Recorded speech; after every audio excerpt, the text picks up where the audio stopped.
যুবকগুলো বলছে মুহাম্মদ প্রশ্ন করতে পারি কি? আল্লাহর নবী বলেন মা সুআলুকুম, তোমাদের প্রশ্ন করো। এবার যুবকগুলো বলছে মুহাম্মদ শোনো, আবার বলছি আমাদের প্রশ্নের উত্তর দিতে পারবে সে আখেরি পয়গম্বর হবে, যে আখেরি পয়গম্বর ছাড়া আমাদের প্রশ্নের উত্তর দিতে পারবে না। আর প্রশ্নের উত্তর যদি যথার্থ হয়, কথা দিলাম তৌহিদের অমিয় কালেমা পড়ে মুসলমান হয়ে যাব, তামাম পৃথিবীটা একটা তামার ভূমিতে পরিণত হয়ে যাবে। মানুষের উপরে যখন সবকিছু বর্তে থাকবে, মানুষ মরবে আর চিৎকার দেওয়ার চেষ্টা করবে আল্লাহ, কিন্তু তাদের মুখ দিয়ে আসবে না, আল্লাহ শব্দটা আসবে না। কেন? আল্লাহর নাই বলছে আল্লাহ তাকুমুস সাতু হাত্তা লা ইউকালা ফিল আরদি আল্লাহ আল্লাহ, ততক্ষণ পর্যন্ত কিয়ামত হবে না। যে সূরা আপনাদের সামনে তেলাওয়াত করেছি, এই সূরা থেকে এমন কিছু তথ্য দিব যা ইতিপূর্বে কখনো কোথাও শোনেন নাই। আমার কাজই হলো প্রত্যেকদিন নতুন নতুন তথ্য বের করে আপনাদের সামনে তুলে ধরা। মুফাসসিরের বৈশিষ্ট্য এটাই, আমিও আপনাদেরকে নিয়ে সেই কোরআন থেকে কিছু তথ্য তুলে ধরবো। আল্লাহ যেন কবুল করে তৌফিক দেন, বলুন আমিন।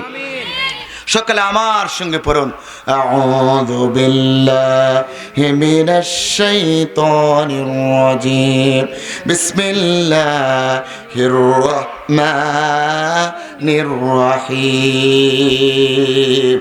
বিতাড়িত মরদুদ শয়তানের ওয়াসওয়াসা থেকে আল্লাহর কাছে পানা চাচ্ছি। শুরু করছি পরম করুণাময় দয়াময় আল্লাহর নামে। কার নামে? জোরে বলুন কার নামে? আপনাদের সামনে যে সূরা তেলাওয়াত করছি, এই সূরাটির নাম হলো সূরাতুল জিলজাল। এই সূরাটির নাম কি ভাই? জিলজাল। এই সূরাতে আয়াত আছে 8টি, রুকু আছে 1টি, শব্দ আছে 36টি, বর্ণ আছে 156টি। মাশহুর উলামায়ে কেরামদের মতে সূরাটি নাজিল হয়েছে মদিনাতুল মুনাওয়ারায়। চিৎকার দেবেন আল্লাহু আকবার। সূরাটির নাম কি? জিলজাল। সূরাতুল জিলজাল নাম কি? জিলজাল। আয়াত আছে কয়টি? 8টি। 8টি। রুকু আছে কয়টি? শব্দ আছে 36টি, বর্ণ আছে 156টি।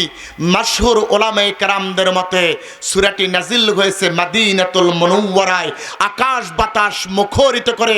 আর একবার চিৎকার দেবেন আল্লাহু আকবার। আল্লাহু আকবার। কেমনে নাজিল হলো? কেমনে নাজিল হলো?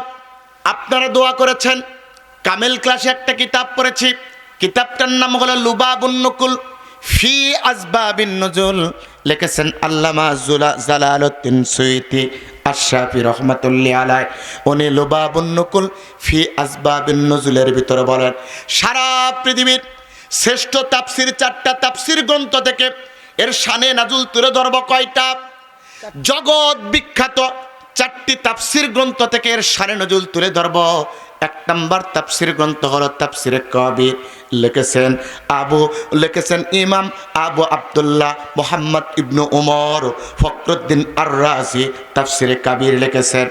2 নম্বর হলো আল জামিউল বায়ান ফি তাফসিরুল কোরআন, ইমাম মোহাম্মদ আবু জাফর ইমাম মোহাম্মদ আবু জাফর জাবেরি আত্তাবেরি জারির আত্তাবেরি বা তবেই, এই তাফসিরে তবারির ভিতরে আর জারির তবারি, তাফসিরে তবারির ভিতরে জামিউল কোরআন ফি তাফসিরুল কোরআন এই কিতাবের ভিতরে।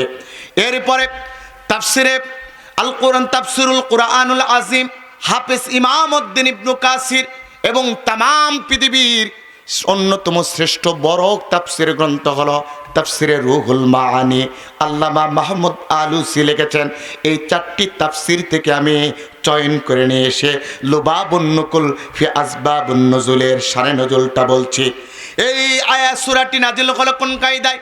আল্লাহর নবী মদিনার গিরিপথ দিয়ে পথ চলতেছেন, হঠাৎ করে 7 থেকে 10 জন যুবক, 8 থেকে 10 জন যুবক, ইহুদি যুবক আল্লাহর নবীকে ঘেরাও করে ধরেছে। গিরিপথ বলা হয় দুই রাস্তার পাহাড়ের মাঝখানে যে সরু রাস্তা রয়েছে, দুই রাস্তার মাঝখানে যে দুই পাহাড়ের মাঝখানে যে সরু রাস্তা রয়েছে, একে গিরিপথ বলা হয়। আল্লাহর নবী মদিনার গিরিপথ দিয়ে পথ চলতেছেন, হঠাৎ করে 8 থেকে 10 জন যুবকগুলো আল্লাহর নবীকে ঘেরাও করে ধরেছে। আল্লাহর নবী যুবকদের দিকে তাকায় আছে।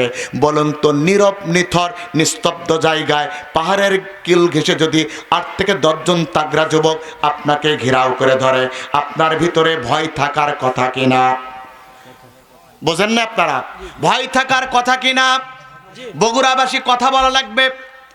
বগুড়ার মানুষ কথা কম বলে, এই জায়গায় কষ্ট লাগে। সারা বাংলাদেশ বাহিরের রাষ্ট্র কথা বলি, টান মারলেই তারা কথার জবাব দেয়। অথচ বগুড়ার মানুষের পেটে বোমা মারলো, মনে হয় বাড়ির থেকে একিন আর বিশ্বাস করেছে। বউকে বলছে কথা বললে মরে যাব, মাহফিলে কথা বলবো না। এরকম একিন করে আসছেন। হুজুর যতই বলুক কথা বের করতে পারবে না, এরকম না হ্যাঁ? না তাহলে কথা বলা লাগবে, পারবেন তো ইনশাআল্লাহ?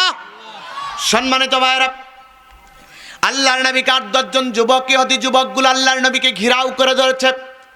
বিশ্ব নবী যুবকদের দিকে তাকায় আছে, কপালগুলো ঘেমে পড়তেছে, শরীরটা ঘেমে যাচ্ছে। আল্লাহর নবীকে 8-10 জন যুবক আল্লাহর নবীর পরিস্থিতি অবলোকন করলেন, করার পর যুবকদের সর্দার ডাক দিয়ে বললেন, হে যুবক, হে কুরাইশ বংশের সওয়াল, হে কুরাইশ বংশের সন্তান, এই নীরব নিতর নিস্তব্ধ জায়গায় 8-10 জন যুবক তোমাকে ঘেরাও করে ধরেছি, এই জন্য তোমার ভয় পাওয়ার দরকার নাই। ও কুরাইশ বংশের সওয়াল, তোমার কাছে আমরা একটা প্রশ্নের উত্তর চাইব, একটা প্রশ্নের উত্তর চাইব। যদি ওই প্রশ্নের উত্তরটা দিতে পারো, উত্তরটা যদি সঠিক হয়, যথার্থ হয়, অ্যাপ্রোপ্রিয়েট হয়, মনমতো হয়, কথা দিলাম এ 8-10 জন যুবক তোমার হাতে হাত রেখে তৌহিদের কালেমা পড়ে মুসলমান হয়ে ঘরে ফিরে যাব। 8-10 জন যুবক আল্লাহর নবীকে নীরব নিতর নিস্তব্ধ জায়গায় ধরেছে। ওরা ক্ষতি করতে চায় না, অথচ বিগত সময় 16 বছর police, RAB, DB, DSB, NSI এরা যখনই কোনো যুবককে ধরেছে সঙ্গে সঙ্গে গুম করেছে, হত্যা করেছে, অথবা আয়না করে বন্দি করে রেখে তিলে তিলে তাদেরকে মৃত্যুর দিকে ঠেলে দিয়েছে। ঠিক কিনা?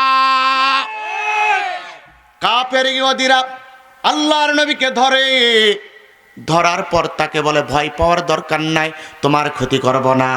অথচ জাতির শ্রেষ্ঠ সন্তান আলেম ওলামা পুলিশ তাদেরকে ধরলে বিগত 16 বছর তাদেরকে ছাড়ে নাই। ঠিক কিনা? মঞ্চে থেকে যখন আমরা ছিলাম, আমাদের জীবন ছিল কচু পাতার পানির মতো টলমল করে, কখন আমরা নামবো, কখন গ্রেপ্তার হব, এর কোনো সিরিয়াল ছিল না। তখন আমাদের উপরে নির্যাতন নিপীড়ন চালানো হয়েছিল, তখন সালাম দিতাম আমরা পুলিশকে, এখন পুলিশ বেটা সালাম দেয় হুজুরদেরকে। ক্ষমতা এক মেঘে শীত যায় না, ক্ষমতার পরিবর্তন হয়। কথা বলেন ঠিক কিনা? এই জন্য গোটা বাংলাদেশের মানুষদেরকে ঐক্যবদ্ধ হতে হবে, গোটা আলেম সমাজ আর তৌহিদি মুসলমানদেরকে ঐক্যবদ্ধ হতে হবে, এক কাতারে আসতে হবে। আমরা ন্যাশনালিজম দেখেছি, আমরা সেকুলারিজম দেখেছি, আমরা কমিউনিজম দেখেছি, আমরা বাবার শাসন দেখেছি, আমরা স্বামীর শাসন দেখেছি, আমরা চাচার শাসন দেখেছি। সামনে আমরা 1500 বছর পূর্বে নাজিলকৃত হীরা গুহায় পরশমণি আল্লাহর কোরআনের শাসন বাংলাদেশের পার্লামেন্টে দেখতে চাই। কে কে রাজি আছেন? আর একবার হাত তুলে দেখা দেয়। আল্লাহ কবুল করুন। হাত নামান। আমরা দেখেছি, আর একবার কোরআনের শাসন দেখতে চাই। ঠিক কিনা? যখন কোরআনের শাসনটা সমাজে কায়েম হবে, আর এই সমাজের ভিতরে পুলিশের মারার ভয় থাকবে, র্যাবের ভয় থাকবে। র্যাব এমন সিস্টেম আসলো যে মানুষ যে মসজিদে রবকে স্বীকার করে ঠিকই, মসজিদ থেকে বের হলেই মনে করে র্যাব র্যাব র্যাব র্যাব মানে রব মানে মানুষ সেটাই বোঝে না। ঠিক কিনা? হ্যাঁ, র্যাব যদি বলতো রব ছেড়ে দাও, ও রব ছেড়েও দিত। এমন ভয়ানক অবস্থা, কেননা এরা গুলি করে আমাদের দেশের ভাইদেরকে মেরেছে, মারে নাই? হ্যাঁ, আমার রক্তে কেনা ভাই, আমার টাকায় তাদের ট্যাক্স হয়, আমার টাকায় যাদের পরনের পোশাক হয়, আমার টাকায় যাদের বিল হয়, বেতন হয়, ওরাই আমার বুকে গুলি ছড়ায় মারে। ঠিক মারে না? ঠিক মেরে নে? মারছে মেরেছে। অবাক আবু সাইদের দিকে আমরা তাকাই, কি অপরাধ ছিল? আমার টাকায় কেনা গলি, আমার বুকে মারে পুলিশ, আমার টাকায় কেনা গলে আমার বুকে মারে। আমার ভাবতে বড় অবাক লাগে, আমার ভাবতে বড় অবাক লাগে, বুঝাই কেমন করে। আমার টাকায় কেনা গলে আমার বুকে মারে পুলিশ, আমার টাকায় কেনা গলে আমার বুকে মারে, ঠিক কিনা? আমার ভাবতে বড় অবাক লাগে, সকালে বলো, আমার ভাবতে বড় অবাক লাগে, বুঝাই কেমন করে। আমার টাকায় কেনা গলে আমার বুকে মারে পুলিশ, আমার টাকায় কেনা গলে আমার বুকে মারে, আমার টাকায় কেনা গলে আমার বুকে মারে পুলিশ, আমার টাকায় কেনা গলে আমার বুকে মারে। কি অপরাধ ছিল আবু সাইদের, দিয়েছিল বুক পেতে, ন্যায্য দাবি আদায় করতে গিয়েছিল রাজপথে, ঠিক কিনা? কি অপরাধ ছিল আবু সাইদের, দিয়েছিল বুক পেতে, ন্যায্য দাবি আদায় করতে গিয়েছিল রাজপথে। আমি আবু সাইদের মায়ের কান্না, শহীদ মায়ের করুণ কান্না, আবু সাইদের মায়ের কান্না থামাই কেমন করে। আমার টাকায় কেনা গলে আমার বুকে মারে পুলিশ, আমার টাকায় বুকে মারে। আমার ভাবতে বড় অবাক লাগে, আমার ভাবতে বড় অবাক লাগে, বুঝাই কেমন করে। আমার টাকায় কেনা গলে আমার বুকে মারে পুলিশ, আমার টাকায় কেনা গলে আমার বুকে মারে। কি অপরাধ ছিল মীর মুগ্ধের পানি নিয়ে যাওয়া, কেন তাকে হলো নির্মমভাবে শহীদ করে দেওয়া, ঠিক কিনা? কি অপরাধ ছিল মীর মুগ্ধের পানি নিয়ে যাওয়া, কেন হলো তাকে নির্মমভাবে শহীদ করে দেওয়া। আমি শহীদ মায়ের করুণ কান্না, আমি আবু সাইদের মায়ের কান্না থামাই কেমন করে। আমার টাকায় কেনা গলে আমার বুকে মারে পুলিশ, আমার টাকায় কেনা গলে আমার বুকে মারে। এই জন্য আর কোন মায়ের বুক বাংলার জমিনে খালি হতে হোক, এটা আমরা চাই না। জবান দিয়ে বলেন ঠিক কিনা? আল্লাহর নবী পাহাড়ের ভিতরে আটকে পড়ে গেলেন। 8 থেকে 10 জন যুবক আল্লাহর নবীকে ঘেরাও করে ধরছে, ও মুহাম্মদ বলো বলো বলো, তোমাকে একটা প্রশ্ন করব মুহাম্মদ, প্রশ্নের উত্তর যদি তোমার কাছে সঠিক আর অ্যাপ্রোপ্রিয়েট হয়, যথার্থ হয়, কথা দিলাম তাওহীদের অমেয় কালেমা পড়ে মুসলমান হয়ে যাব। আল্লাহর নবী বললেন, যুবক বলো মাজা মাজা, যুবকগুলো বলো মা সুআলুকুম, তোমাদের প্রশ্ন কইয়া সব মিনাল ইহুদি ওয়ান নাসারা, ও ইহুদি নাসারা যুবকগুলো বলো বলো বলো, সেই প্রশ্নটা কি? এবার ইহুদি যুবকগুলো বলছে, মুহাম্মদ প্রশ্ন করব পরে, প্রশ্নের আগে ছোট্টখাট্ট কিছু জিনিস জেনে নিতে চায়। বলো তো তোমার নাম কি? আল্লাহর নেই বলে আমার নাম মুহাম্মদ ইবনে আব্দুল্লাহ ইবনে আব্দুল মুত্তালিব, আমি হলাম আব্দুল মুত্তালিবের নাতি, আব্দুল্লাহর পুত্র মুহাম্মদ। অথচ আমাদেরকে বললে, হুজুর আপনার নাম কি? আশরাফ বিন মোবারক আলী সিদ্দিকী। হাই রে হ্যাডাম আর পাওয়ার! অথচ দুনিয়া আখিরাতের বাদশা যাকে আল্লাহ পাক বলছে, ওয়ামা আরসালনাকা ইল্লা কাফাতাল লিন্নাসি বাশীরাও নাযীরাও বাশীরাও ওয়া নাযীরা। ও নবী, আপনাকে কাফাতাল লিন্নাস, तमाम পৃথিবীর মানুষদের জন্য আপনাকে যথেষ্ট করে পাঠিয়ে দিয়েছি। আপনি আগে জাতির লোকদেরকে আপনি সুসংবাদ দেন, তারপরে ভয় দেখান। আপনি জান্নাতের সুসংবাদ দেন, আপনি ভালো জিনিসের সুসংবাদ দেন, হেদায়েতের সুসংবাদ দেন, জান্নাতে আসার সুসংবাদ দেন, তারপরে আপনি জাহান্নামের ভয় দেখান। এত বড় পাওয়ারফুল নবী করে আল্লাহ পাক পাঠায় দিলেন। ওই নবী পরিচয় দিলেন, আমার নাম মোহাম্মদ ইবনে আব্দুল্লাহ ইবনে আব্দুল মুত্তালিব। আল্লাহর নবীর যখন পরিচয় পেয়ে গেলেন, যুবকগুলো বলল, মোহাম্মদ বুঝতে পেরেছি তুমি আব্দুল্লাহর পুত্র মোহাম্মদ, তোমার কাছে জানতে চাই তুমি কি শেষ নবী? তুমি কি নিজেকে নবী বলে দাবি করো? আল্লাহর নবী বললেন, নাম, আমি নিজেকে নবী বলে দাবি করি। এইবার যুবকগুলো ডাকতে বলছে, মোহাম্মদ তুমি যদি নবী দাবি করতে পারো তাহলে বলো তুমি কি শেষ নবী নিজেকে দাবি করো? নবী বললেন, অবশ্যই নাম, হ্যাঁ আমি হলাম শেষ নবী। মাল্লা নবী গিয়া বাদি, আমার পরে আর কোনো নবী আসবে না। আমার আল্লাহ আমার ব্যাপারে সত্যায়ন করে দিয়েছেন, ওয়া খাতামান নাবিয়্যিন। আমার আল্লাহ আমার ব্যাপারে সত্যায়ন করেছে, মা কানা মুহাম্মাদুন আবা আহাদিম মির রিজালিকুম ওয়ালাকিন রাসূলুল্লাহি ওয়া খাতামান নাবিয়্যিন।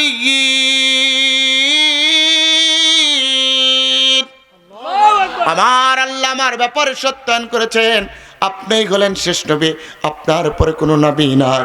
যুবকগুলো যখন আল্লাহর নবীর কথা শুনলেন, এবার যুবকগুলো বলছে, মোহাম্মদ প্রশ্ন করতে পারি কি?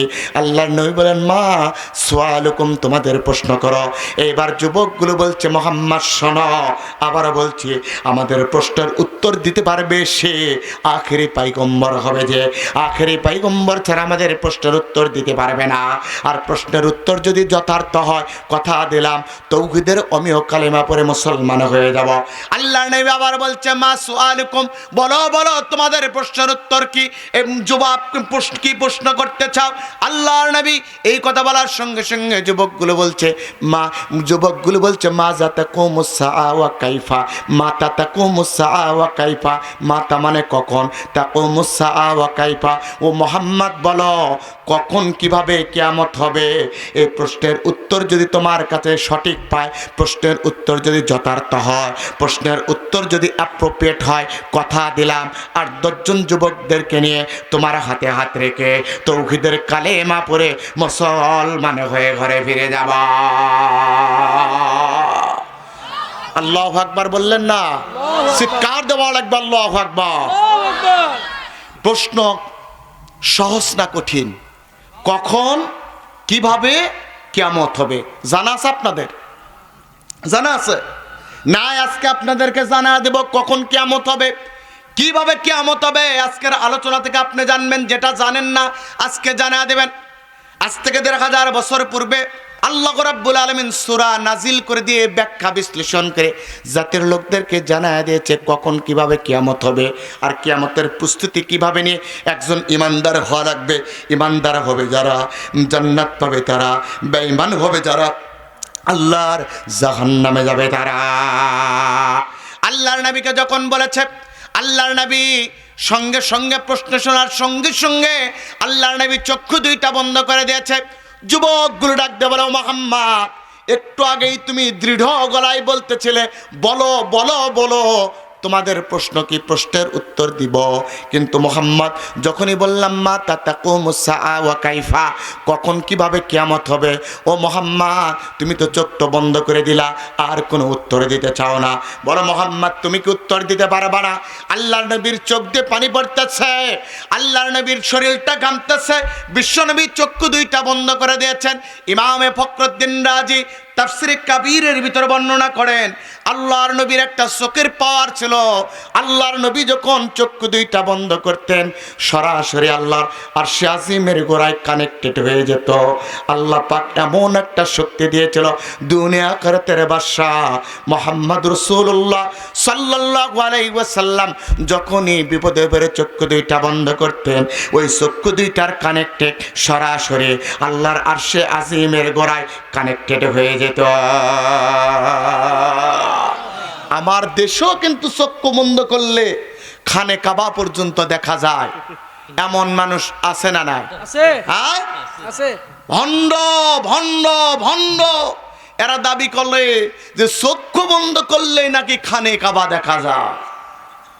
এরা নিজের বাড়ির কোনো খাবার খায় না, পরার দেখলেই খালি মিটমিটায় আসা। দয়াল বাবা, ভণ্ড বাবা, কলা খাবা চাও, পরার গাছের কলা দেখে তুমি মিটমিটায় আসা, দয়াল বাবা ভণ্ড বাবা গাছ লাগায়া খাও, পরের গাছের কলা দেখে কেন মিটমিটায় আসা।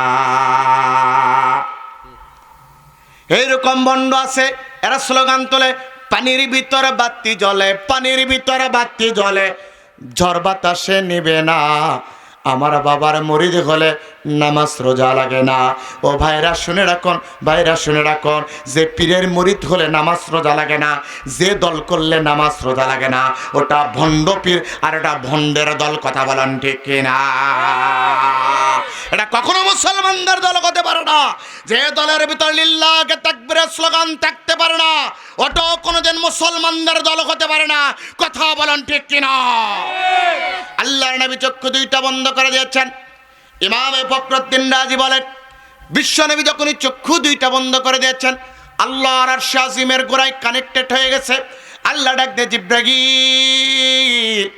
যাও রে জিব্রাইল, যাও যাও যাও, আমার বন্ধু বিপদে পড়ে চক্ষু দুইটা বন্ধ করে দিয়েছে, আর দেরি করো না।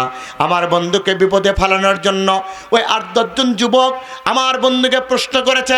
তবে হ্যাঁ, আমার বন্ধুকে যদি আজকে আমি এই প্রশ্নের উত্তরটা দিয়ে দেই, 8-10 জন যুবক তৌহিদের কালিমা পড়ে মুসলমান হয়ে যাবে। এ জিব্রাইল, আর দেরি করো না জিব্রাইল, যাও রে জিব্রাইল যাও। আমি জানি আমার বন্ধু, আমি তামাম পৃথিবী সৃষ্টির 50,000 বছর পূর্বে আমি আল্লাহ পাক জানি। এই জন্য তামাম পৃথিবী সৃষ্টির 50,000 বছর পূর্বে লাউহে মাহফুজের কলম দ্বারা একটা সূরা লিখেছিলাম। সূরাটির নাম হলো সূরাতুল জিলজাল। এর ভিতরে আয়াত দিয়েছিলাম 8টি, রুকু দিয়েছিলাম 1টি, শব্দ দিয়েছিলাম 36টি, বর্ণ দিয়েছিলাম 156টি। ও জিব্রাইল, যাও রে জিব্রাইল, যাও যাও যাও। তামাম পৃথিবী সৃষ্টির 50,000 বছর পূর্বে লাউহে মাহফুজের কলম দ্বারা লিখিত বাইতুল ইজ্জা নামক স্থান থেকে সূরাতুল জিলজালের 8টি আয়াত আমার বন্ধুর উপরে মেসেজ আকারে সেন্ড করে দাও, যাতে আমার বন্ধু ওই ইহুদি নাসারাদের প্রশ্নের উত্তর দিতে পারে। আল্লাহর নবী চক্ষু দুইটা বন্ধ করে আছেন। আজ জিব্রাইল আসলেন, সালাম দিলেন, ইয়া রাসূলুল্লাহ, ইয়া হাবিবাল্লাহ, আসসালামু আলাইকুম। হুজুর, আপনি সালাম গ্রহণ করুন। ইহুদি নাসারাগুলো আপনাকে প্রশ্ন করেছে কখন কিভাবে কিয়ামত হবে।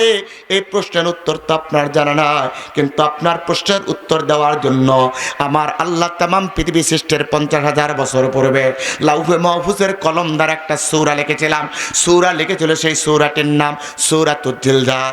ও নবী বন্ধু হে, আপনার সম্মানে আমার আল্লাহ ঘোষণা করে দিয়েছেন, ও জিব্রাইল, তামাম পৃথিবী সৃষ্টির 50,000 বছর পূর্বে লিখিত বাইতুল ইজ্জা নামক স্থান থেকে সূরাতুল জিলজাল নিয়ে আমার বন্ধুর উপরে মেসেজ আকারে সেন্ড করে দাও। ও নবী, আমি বাইতুল ইজ্জা নামক স্থান থেকে সূরাতুল জিলজাল নিয়ে আপনার উপরে মেসেজ আকারে সেন্ড করলাম।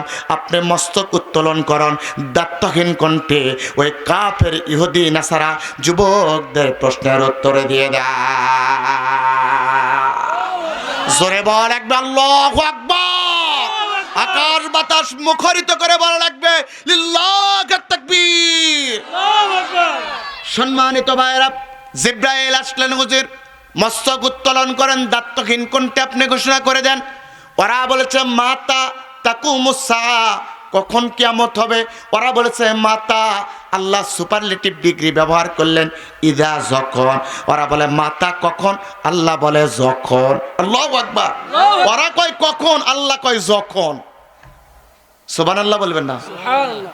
ওজনটা দেখেন, ওরা বলে কখন, আল্লাহ বলে যখন। ওরা বলছে কখন কিয়ামত হবে, আল্লাহ বলছে যখন। ইদা জুলজিলাতিল আরদু জিলজালাহা। ও নবী, যখন তামাম পৃথিবীর সব কিছু কাঁপতেই থাকবে আর থামবে না, কাঁপতেই থাকবে আর থামবে না, কাঁপতেই থাকবে আর থামবে না। ও নবী, কিয়ামত হবে তখন। এবার আপনাদের কাছে জানতে চাই, কিয়ামত হবে কখন? কখন? কাঁপতেই থাকবে আর থামবে, কাঁপতেই থাকবে আর থামবে না, শব্দটা এখানে বোঝার আছে। আপনারা এই যে অনুবাদ লেখা আছে, তামাম পৃথিবী যখন কম্পিত হবে, তার মানে যখন তামাম পৃথিবী কাঁপবে তখনই কিয়ামত হবে, অর্থটা সঠিক নয়। বলুন তো এবার কেন বললাম অর্থটা সঠিক নয়? বোঝার বিষয় আছে না নাই? এটা হলো তাফসিরের ধরন, বুঝে নেওয়া লাগবে। আমি অর্থ করি যে তামাম পৃথিবী যখন কাঁপতেই থাকবে আর থামবে না, ওই দিন কিয়ামত হবে। কিন্তু আপনি যত কোরআন আছে ওই কোরআনটা খুলে দেখবেন লেখা আছে তামাম পৃথিবীতে তামাম পৃথিবী কাঁপবে যখন কিয়ামত হবে তখন, ঠিক কিনা? আসলে এই অর্থ সঠিক নয়। এইবার আপনাকে একটু বুঝে দেয় কেন সঠিক নয়। এই পৃথিবীতে ঝড় হয় কি হয় না? জোরে বলুন। ঝড় হয়, আইলা হয়, টর্নেডো হয়, সিডর হয়, নার্গিস হয়, হয়। হওয়ার ফলে এই পৃথিবী কাঁপে না? কাঁপে না? কাঁপে। আপনি যদি অর্থ করেন তামাম পৃথিবী কাঁপলেই কিয়ামত হবে, তাহলে ঝড় হলো, টর্নেডো হলো, আইলা হলো, নার্গিস হলো, সিডর হলো, তামাম পৃথিবী কাঁপলো, কিয়ামত কেন হলো না? তার মানে এই আয়াতটা কোরআনের সত্য না। এই কোরআনের সব আয়াত সত্য, এই আয়াত সত্য না। এইরকম জোরে বলুন না, এরকম নয়। বরং আপনার অর্থ করাই সঠিক হয় নাই। কোরআনের আয়াত সত্য কেন না? কোরআনের ভিতরে কোনো ভুল নাই। এই কোরআন অক্ষত চিরন্তন সত্য। এই কোরআনের কোনো কিছু ভুল হবার নয়, কেন না গ্যারান্টি দিনে দিয়েছেন তিনি কে?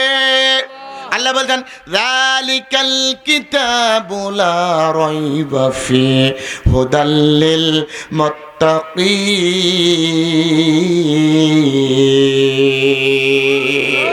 আল্লাহ ডাক দেওয়ালে গোলাম শোনো শোনো, এটাই এমন একটা কিতাব ও নবী আপনি জানা দেন, দ্য হাইরিং বুক অফ কোরআন হরফ there is no place of there is guidance to the good fearing। ও পৃথিবীর মানুষের শোনো, এটা এমন একটা কিতাব যাতে কোনো সন্দেহ নাই, যাতে কোনো ভুল নাই। এই কোরআন মানবে কারা? এই কোরআন মানবে যারা, হেদায়েত পাবে তারা। নবী গো জানায় দেন হুদাল্লিল মুত্তাকিন, মুত্তাকি যারা, এই কোরআনকে নির্ভুল মানবে যারা, আমি আল্লাহ বললাম হেদায়েত পাবে তারা। এই কথা কার? তার মানে কোরআনের ভিতরে কোনো ভুল, জোরে বলুন ভুল, কোরআনের ভিতরে কোনো ভুল নাই। আমাদের অর্থের ভিতরে ভুল আছে। তামাম পৃথিবী যখন কাঁপতেই থাকবে আর থামবে না, এই জন্য হলো অর্থটা হলো তামাম পৃথিবী কাঁপতেই থাকবে আর থামবে না। কিরকম কাঁপবে পরের অংশ দেখেন, আল্লাহ বলছে আখরাজাতিল আরদু আসফালাহা, পৃথিবী তার সব কিছু বের করে দিবে। মুফাসসির আয়াতের ব্যাখ্যায় তাফসীরে বাইজাবির ভিতরে আল্লামা নাসিরউদ্দিন বাইজাবি, তাফসীরে মাজহারির ভিতরে আল্লামা সানাউল্লাহ পানিপতি বলেন এমন কাঁপা তামাম পৃথিবী কাঁপতে শুরু করবে। প্রথম স্তর সপ্তম স্তরের ভিতরে যাবে, সপ্তম স্তর প্রথম স্তরের উপরে উঠে আসবে, একটা আরেকটার ভিতরে যখন যাবে এর ভিতরে সোনা দানা হীরা জহরত মণি মুক্তা সব কিছু বের করে দিবে। যখন বের করে দিবে মানুষগুণ তখন কি করবে শুনুন, ওয়াকালাল ইনসানু মালাহা, তখন মানুষগুলো বিস্ময়বার করা করকে ওই যে সংশয়বাদী নৈরাজ্যবাদী কাফের গুলো বলবে জমিনের কি হলো? জমিন কেন আজকে সব কিছু বের করে দেয়? সোনা দানা হীরা জহরত মণি মুক্তা সব কেন আজকে জমিন বের করে দেয়? এই সোনার জন্যই তো বোনের সাথে সম্পর্ক রাখি না, এই জমির জন্য তো বোনের সাথে সম্পর্ক রাখি না, ভাইয়ের সাথে ভাইয়ের সম্পর্ক রাখি না। এই অর্থ করির জন্য তো 16টা বছর জনগণের ম্যান্ডেটের আশা না করে পুলিশ দিয়ে, র্যাব দিয়ে, বিজিবি দিয়ে, আর্মি দিয়ে জনগণের পর নির্যাতন নিপীড়ন চালিয়ে দিনের পর রাতে সালায় ক্ষমতা দখল করেছে, ঠিক কিনা? অবাক হবে এই স্বৈরাচারগুলো। স্বৈরাচার শুধুমাত্র অবাক হবে না, বরং স্বৈরাচারের দোসরগুলো সেদিন অবাক হয়ে যাবে, কি অপরাধ করলাম। আজকে তো ক্ষমতার জন্য, টাকার জন্য, অর্থের জন্য, সম্পদের জন্য কত মানুষকে হত্যা করেছি, কত অন্যায় অপকর্মে লিপ্ত হয়েছে। আজকে জমিনের কি হলো? জমিন কেন সব কিছু বের করে দেয়?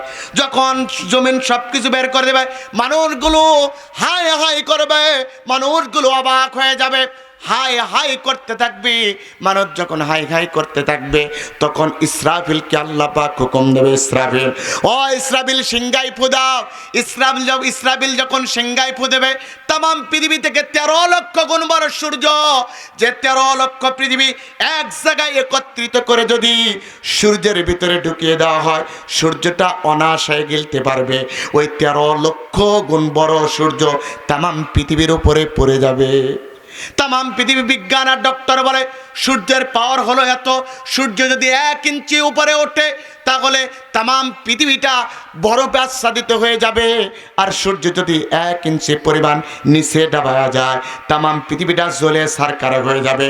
ওই 13 লক্ষ গুণ বড় সূর্যটা তামাম পৃথিবীর উপরে যখন পড়বে থাকবে না, এর ভিতরে যত জীবজন্তু সব কিছু মারা যাবে। সূর্য ভেঙে পড়বে, গ্রহ ভেঙে পড়বে, নিহারিকা ভেঙে পড়বে, গ্যালাক্সি ভেঙে পড়বে, মিল্ক ওয়ে ভেঙে পড়বে, ব্ল্যাক হোল ভেঙে পড়বে, যত ধূমকেতু আছে সব কিছু ভেঙে পড়বে। গ্রহাণুপুঞ্জগুলো তামাম পৃথিবীর উপরে যখন এক এক করে ভেঙে পড়বে তামাম পৃথিবী আর পৃথিবী থাকবে না। মুফাসসির বর্ণনা করেন তামাম পৃথিবীটা একটা তামার ভূমিতে পরিণত হয়ে যাবে। মানুষের উপরে যখন সব কিছু পড়তে থাকবে মানুষ মরবে আর চিৎকার দেওয়ার চেষ্টা করবে আল্লাহ, কিন্তু তাদের মুখ দিয়ে আসবে না, আল্লাহ শব্দটা আসবে না। কেন আল্লাহর নাই বলছেন লা তাকুমুস সাতু হাত্তা লা ইউকালা ফিল আরদি আল্লাহ আল্লাহ, ততক্ষণ পর্যন্ত কিয়ামত হবে না যতক্ষণ পর্যন্ত দুনিয়াতে আল্লাহ আল্লাহ বলার জন্য একটা ব্যক্তি থাকবে। ততক্ষণ পর্যন্ত এক ব্যক্তি আল্লাহ বলনেওয়ালা থাকলেও আল্লাহ পাক কিয়ামত দেবে না। তার মানে দুনিয়াতে এখন যারা থাকবে সব হলো নাফরমান, সব হলো কুফরি ব্যক্তি, সব হলো কাফের, সব হলো সংশয়বাদী, নৈরাজ্যবাদী, মুশরিক। কথা বলেন ঠিক কিনা? কেননা আল্লাহ বলনেওয়ালা একটা ব্যক্তি থাকলে তো আল্লাহ পাক কিয়ামত দিতেন না। আল্লাহ নবী প্রমাণ দিচ্ছে লা তাকুমুস সাতু হাত্তা আলা শিরারিন নাস, ওই ব্যক্তিরাই নিকৃষ্ট যাদের উপরে কিয়ামত প্রতিষ্ঠিত হবে। কারণ লা তাকুমুস সাতু হাত্তা লা ইউকালা ফিল আরদি আল্লাহ আল্লাহ, যখন আল্লাহ বলনেওয়ালা ব্যক্তি থাকবে না তখন কিয়ামত দিবেন। তার মানে আল্লাহ বলনেওয়ালা ব্যক্তি থাকলে আমার আল্লাহ কখনো কিয়ামত দিতেন না।